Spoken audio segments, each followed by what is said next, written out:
Praise the lord. యేసు క్రీస్తు వారి పరిశుద్ధమైన నామంలో మీ అందరికీ వందనాలు శుభాలు తెలియపరుస్తూ ఉన్నానండి.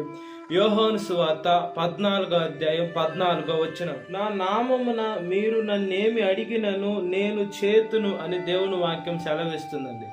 అంటే మనం దేవుని నామంలో ఏది అడిగినా దేవుడు మనకి ఇస్తాడు అని దేవుని వాక్యం సెలవిస్తుంది. మనం ఏం అడుగుతున్నాం? మనము దేవుని సేవలో ముందుకు వెళ్ళేది అడుగుతున్నామా, లేదా దేవుడి దగ్గర నుంచి దూరం చేసే మనం అడుగుతున్నామని మనల్ని మనం పరీక్షించుకునే బిడ్డలుగా ఉండాలండి. మనము బైబిల్ గ్రంథంలో చూసుకున్నప్పుడు కూడా దయ్యాలు పట్టిన వాళ్ళు కూడా నజరేయుడైన యేసు క్రీస్తు నామములో గద్దిస్తేనే ఆ దయ్యాలు వాళ్ళ నుంచి వెళ్ళిపోయాయండి.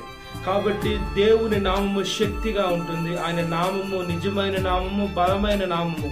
కొంతమందిని చూసుకున్నప్పుడు, సేవకులు చూసుకున్నప్పుడు వాళ్ళలో దేవుని ఆత్మ ఉండదు, కానీ అందరికీ ఏదో గొప్పగా చూపించాలని యేసుక్రీస్తు వారి నామంలో వెళ్ళగొడతారు, కానీ దయ్యాలు వెళ్ళిపోవండి. అసలు దయ్యమే ఉండకుండా వాళ్ళు యాక్షన్ చేసేటువంటి మనుషులు కూడా ఇప్పుడు మనుషులు ఉంటూ ఉన్నారు. కాబట్టి మనం ఏది సత్యమో ఏది అసత్యమో మనం తెలుసుకునే బిడ్డలుగా ఉండాలి.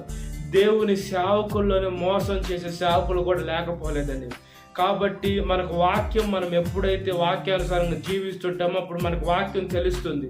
అప్పుడు ఈ సేవకుడు వాక్యానుసారంగా ఉన్నాడా లేదా, వాక్యం కరెక్ట్గా చెప్తున్నాడా లేదని మనము వాక్యం విని మనం చెప్పేటువంటి బిడ్డలుగా ఉండొచ్చండి. మనము అతను ఎంత మాత్రమని మనం జడ్జి చేసేదానికి అవకాశాలు ఉంటాయి. కాబట్టి మనము దేవుని నామము వ్యర్థంగా ఉచ్చరించకూడదండి.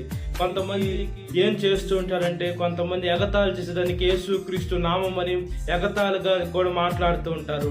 బైబిల్లో ఒక సెలవిస్తుంది, ఈ లోకంలో మంచిదే కానీ చెడ్డదే కానీ దేవుని తీర్పులోకి వస్తుంది. మనం ఎగతాళి చేయడం అనేది చెడ్డదండి, అది దేవుడి తీర్పులోకి వస్తే దేవుడు దాన్ని బట్టి శిక్ష చేస్తే మనం ఎంత నీచులంగా ఉంటాం. మనల్ని కన్న దేవుడు, మన కోసం ప్రాణం పెట్టిన దేవుడు, ఆయన పరిశుద్ధమైన రక్తంలో మనం కడగబడుతున్నాం, ఆయన గాయాల ద్వారా మనం స్వస్థపరచబడుతున్నాం. అంత ప్రేమ కలిగిన ప్రేమ స్వరూపైన దేవుడిని మనము ఆయన వాక్యానుసారంగా బ్రతకకుండా, ఆయన వాక్యానుసారంగా జీవించకుండా ఇంకా ఆయనని రెచ్చగొడుతూ, ఇంకా ఆయనను బాధ పెడుతూ, ఇంకా ఆయన ఎక్కిరిస్తూ ఉంటే మనం ఎంత మాత్రం అండి. కాబట్టి ఈ లోకంలో మనం జాగ్రత్తగా యేసుక్రీస్తు వారి నామంలో మనము దేవుని సేవలో ఉపయోగపడేదే మనం అడిగి అది మనకి దొరుకుతుంది. కాబట్టి ఆయన సేవలో మనం ముందుకు కొనసాగునట్లుగా ప్రార్థన. మహాపరిశుద్ధాత్మదేవ, మా ప్రియ పరలోకపు తండ్రి, మీ సేవలో మేము ముందుకు కొనసాగేదానికి మంచి భాగ్యం ప్రసాదించండి అయ్యా. సాతాను మమ్మల్ని శోధిస్తుంది, బాధ పెడుతుంది, దుఃఖ పెడుతుంది, వేసి ఎంతగానో వేసి ఇబ్బందికి లోను చేయాలని చూస్తుంది. సాతాను పైన దాని అనుచరుల మీద వేసి మేము చితక దొక్కున్నట్లుగా ప్రాధాయపడుతున్నామయ్యా. సాతాను పైన వేసి మేము జయం పొందుకునేటట్లుగా ప్రాధాయపడుతున్నామయ్యా. యేసు నామము వ్యర్థంగా ఉచ్చరించకుండా వేసి నిజంగా ఆత్మీయ వేసి వరాలు మాకు దయచేయండి అయ్యా. ప్రవచన వరం, స్వస్థ వరం దయచేయండి. కొంతమందికి ప్రవచన వరం, స్వస్థ వరం లేకుండానే వేసి మనుషులు ఆకర్షించుకోవాలని వేసి లేనిది ఉన్నట్లుగా చెప్పి వేసి మీ దగ్గర చెడ్డ పేరు తెచ్చుకుంటున్నారు. ఈ లోకంలో మనుషులకి అబ్బా నిజంగా నమ్మేయచ్చు, కానీ వేసే వాళ్ళు మీ దగ్గరికి వస్తారు. మీరు ఒక రోజు మీరెవరో నాకు తెలియదు, అక్రమ చేయు వారులారు మీరెవరో మాకు తెలియదు అని అంటారు. అప్పుడు వాళ్ళు నరకంలోకి వెళ్ళిపోవాలి.